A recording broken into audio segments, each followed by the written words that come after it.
Bonjour, chers frères et sœurs. Je suis très heureux de vous retrouver.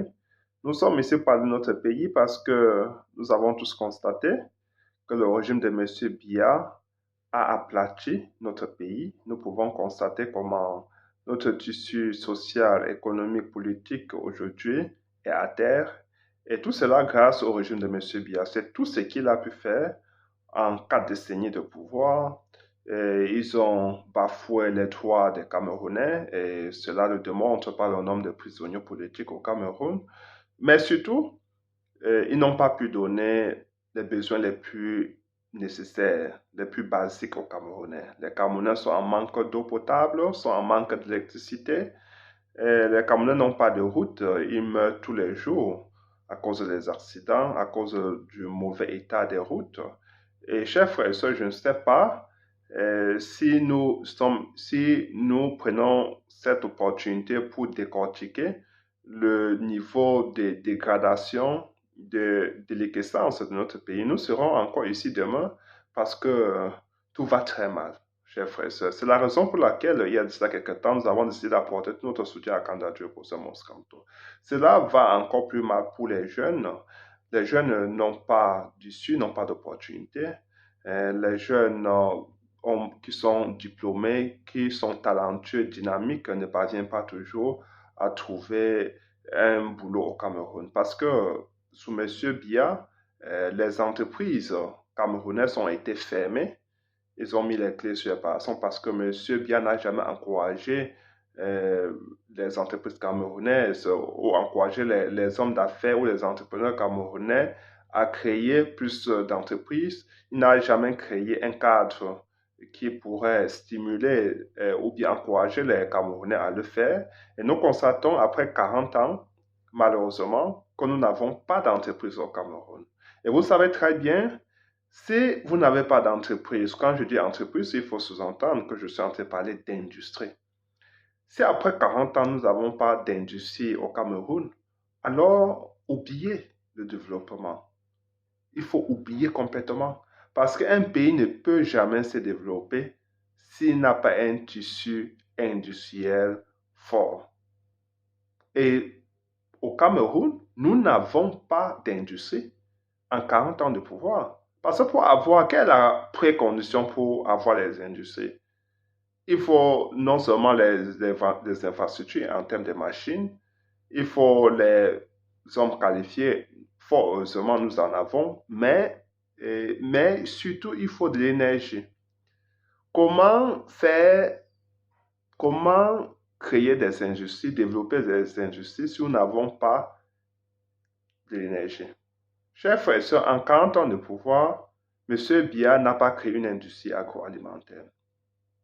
Vous pouvez vous-même constater, quand il y a abondance des produits vivriers, de la tomate, de tous ces produits au marché, vous constatez que les prix sont au plus bas. Mais après seulement quelques semaines, puisque ces produits-là pourrissent, ces produits-là ont une durée de vie très limitée. Après seulement quelques semaines, les Camerounais sont déjà en manque. Les Camerounais, les prix, il y a une flambée des prix extraordinaires parce que ceux qui ont pu conserver, ceux qui récoltent en ce moment-là vendent plus cher. Plus les produits qui étaient abondants sur le marché ont été, sont, ont, se sont dégradés, et se sont détériorés, s'il faut le dire ainsi, parce que nous n'avons pas la transformation industrielle au Cameroun, la transformation agroalimentaire, nous n'en avons pas. Et c'est la transformation agroalimentaire qui donne la valeur ajoutée à un produit. Et vous avez constaté 4 décennies après, le régime de M. Biya envoie toujours notre cacao à l'état brut, notre café à l'état brut en Occident.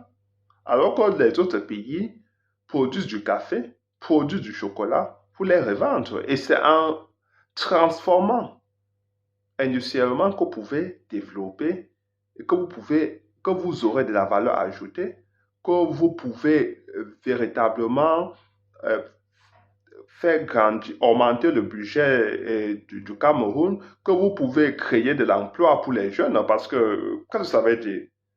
Industrialiser, ça veut dire vous créez des entreprises, vous agrandissez, les entreprises embauchent des jeunes qui sont en manque de boulot, et ces entreprises-là génèrent des ressources pour elles-mêmes, et elles sont obligées alors de payer les taxes et les impôts. C'est aussi simple que ça, chers frères et sœurs. Ça, c'est le b.a.-ba de l'économie. Donc, tant que nous ne sommes pas en capacité de transformer nos produits bruts, nous ne pouvons pas les valoriser.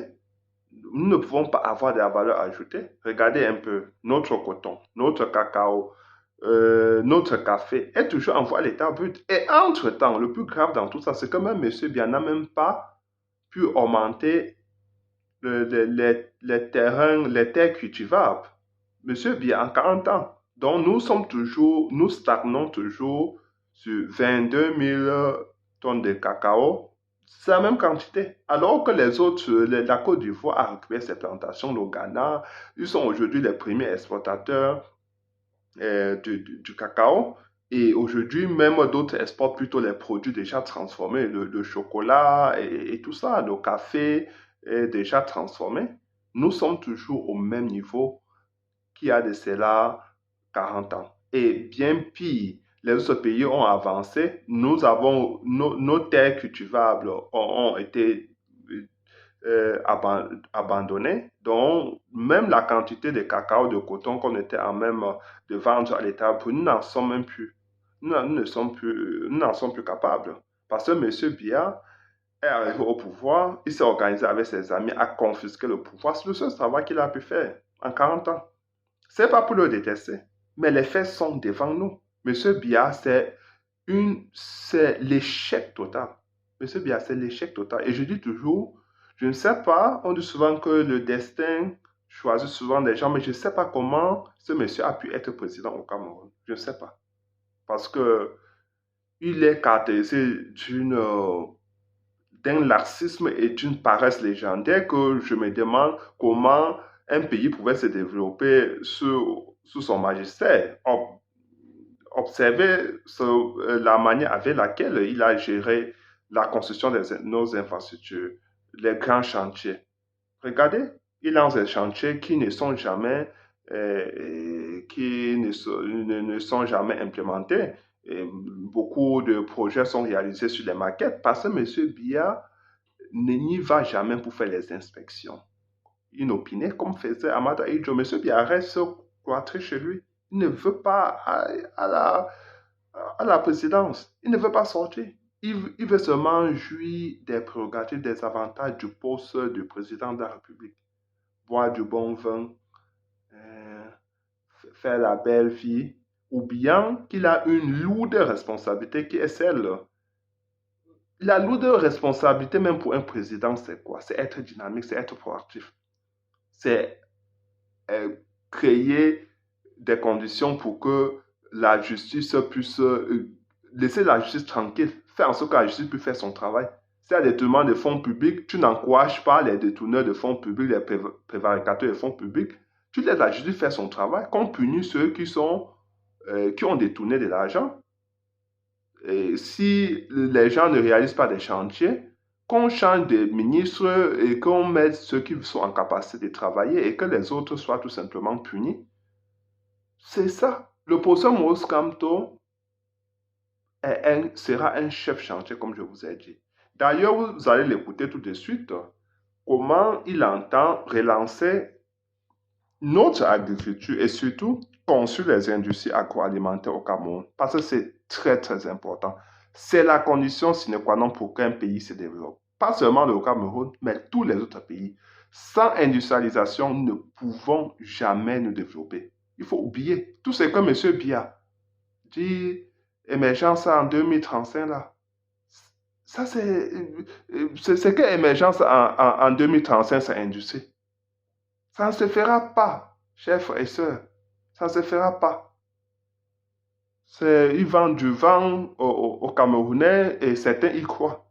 Écoutons au professeur Maurice Kamto, parce que c'est celui-là qui viendra changer notre pays. Nous allons nous focaliser sur l'agriculture. L'agriculture est le levier fondamental du développement et même de l'essor industriel du Cameroun à travers l'agro-industrie.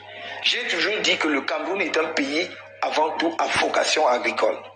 Et nous allons mettre l'accent là-dessus, d'abord parce que c'est le plus sûr moyen de tenir un pays en paix, d'assurer effectivement une alimentation saine, continue pour toutes les populations, dont l'agriculture est au cœur de la politique de paix que tout gouvernement peut ambitionner d'avoir. Mais l'agriculture est surtout une filière importante pour générer de l'emploi et générer des ressources.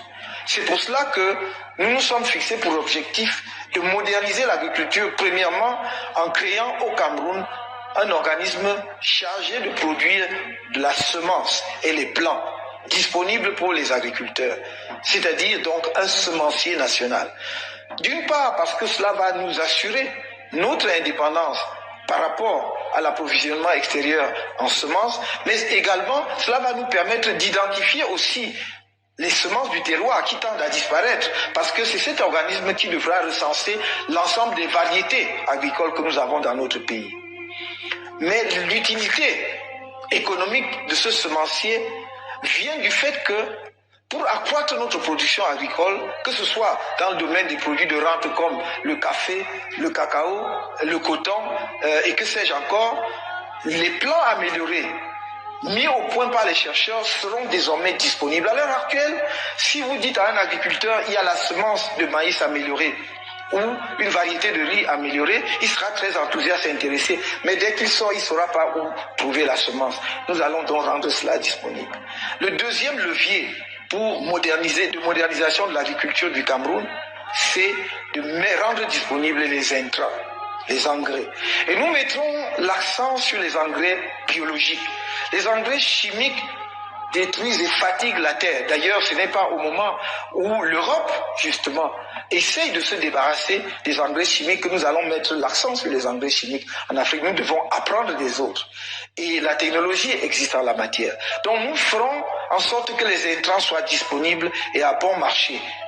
Je ne peux pas hésiter ici à dire, je le dis de manière claire, nous subventionnerons l'agriculture camerounaise. Il n'y a pas d'agriculture au monde, des grands pays qui ne soient pas subventionnés. Même les pays qui sont réputés être des temples du capitalisme subventionnent leur agriculture. L'Union européenne est bâtie autour de la politique agricole commune, ce qu'on appelle la PAC. Et cette politique agricole commune, c'est la subvention des subventions que l'on déverse dans les régions européennes pour produire bon marché. Nos agriculteurs et notre agriculture n'arriveront jamais à concurrencer ou même à soutenir leur place face justement à ces agricultures qui sont subventionnées. Donc, nous allons y remédier. Et cela passera justement par la facilitation de l'accès aux intrants dont j'ai parlé tout à l'heure, mais également à la semence. Et une faible taxation de l'agriculture, même là où ça existe. Le troisième pilier ou troisième levier de modernisation de l'agriculture, c'est la mécanisation. Et nous avons toujours dit, il est absurde que nous regardions 60 ans après l'indépendance, nos parents pratiquer la même agriculture primitive à la houe que leurs ancêtres. Il faut faire quelque chose, non seulement pour diminuer la pénibilité des tâches agricoles, mais également pour booster le rendement, accroître le rendement. Ce qu'une personne peut faire à la houe, une vache ou 2 chevaux peuvent faire 5 fois plus. C'est pour cela que le premier niveau de mécanisation pour les petites exploitations qui ne dépassent pas 1 hectare, 2 hectares, sera de doter justement ces petites exploitations de la possibilité de faire l'agriculture attelée, c'est-à-dire à la charrue. C'est une pratique qui est déjà bien connue dans la partie septentrionale du pays. Il faudra généraliser et vulgariser, y compris dans la partie sud.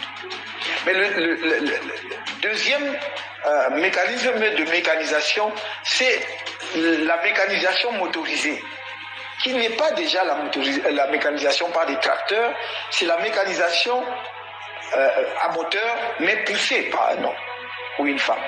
Et donc là aussi, on réduit la pénibilité du travail agricole, avec l'avantage qu'avec ces engins, ces équipements qui existent et disponibles dans le monde, que nous voudrions demain non seulement pouvoir monter chez nous dans un premier temps, mais les fabriquer parce que nous avons des ingénieurs capables de le faire. Avec ces engins, vous pouvez labourer 5, 10, 15, 20 hectares plus facilement. Et pour les exploitations agricoles au-dessus, à partir de 30 voire 50 hectares, il faudra mettre de véritables tracteurs.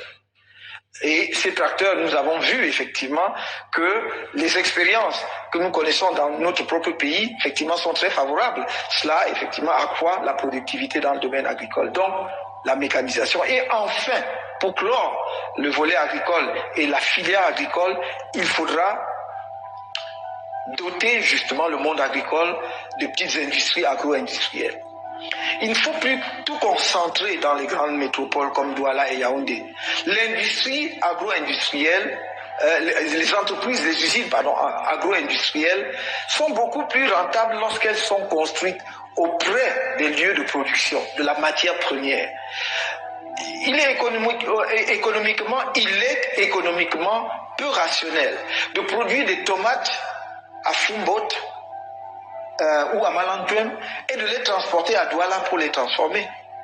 Il faut mettre l'unité de transformation à Foumbot ou à Foumban, comme on l'a bien pensé à une époque où nous étions encore un pays organisé et rationnel, puisqu'il y avait une entreprise appelée la SCAN qui avait été construite dans la zone de Foumbot pour transformer les tomates, mais qui n'a jamais marché. Donc on a eu la bonne idée, mais nos turpitudes habituelles, effectivement, ont conduit à l'échec de ce projet. Nous voulons demain mettre de petites unités de transformation auprès des lieux de production, l'agriculture. À cet égard, les grandes exploitations devront tirer les petites exploitations. Si vous avez une grande exploitation de 1000 hectares, de 10 000 hectares, à côté, vous pouvez avoir de petits exploitants agricoles avec 5 hectares, 10 hectares. Et la grande exploitation est un peu, si vous voulez, le pôle central de ce qu'on appelle l'agropole. Parce que c'est cette grande exploitation qui va acheter la production des petits producteurs pour les transformer dans l'usine ou pour l'exporter. De cette manière-là, les petits producteurs seront sûrs d'écouler leur production et donc seront plus durs à la tâche, vont travailler plus parce qu'ils sont sûrs d'écouler leurs produits, ce qui n'est pas garanti aujourd'hui. J'ai commencé ce chantier économique sans m'appesantir sur un volet crucial, qui est la précondition de tout succès dans le domaine de la réforme économique. Ce sont les infrastructures, et en particulier... Bon, chers frères et sœurs, vous avez écouté ce que le professeur Maurice Kamto fera de notre agriculture. Il va non seulement augmenter notre productivité, mais il va aussi, à travers la mécanisation, mais il va aussi industrialiser. Ça veut dire transformer nos produits de l'état brut aux produits finis, aux produits qui ont plus de valeur. À cet égard, je vous ai dit qu'on va transformer notre cacao sur place, notre café sur place, on va transformer beaucoup d'autres produits sur place parce que nous avons des intelligences qui peuvent le faire. Il suffit juste de créer des conditions favorables à cela parce que les Camerounais sont talentueux, sont dynamiques. Et cela est connu dans le monde entier. Déjà, beaucoup de gens se posent la question de savoir comment les Camerounais ont pu garder M. Biya pendant 4 décennies. Parce que M. Biya n'est pas à l'image des Camerounais. On connaît les Camerounais dynamiques, proactifs. Les Camerounais sont des gens travailleurs. Donc, beaucoup de gens à travers le monde, des autres pays se demandent, mais comment vous avez pu garder un régime opaque, paresseux pendant aussi longtemps? Donc, il faut qu'on se réveille, chers frères et sœurs. Je vous prie de partager la vidéo, surtout de vous abonner. N'oubliez pas aussi de vous inscrire massivement sur les électorats parce que c'est tous ensemble que nous serons en capacité de changer notre pays. Le changement ne se fera pas seul, mais le changement se fera avec des hommes et des femmes qui vont s'investir pour que cela advienne. Chers frères et sœurs, bonne soirée.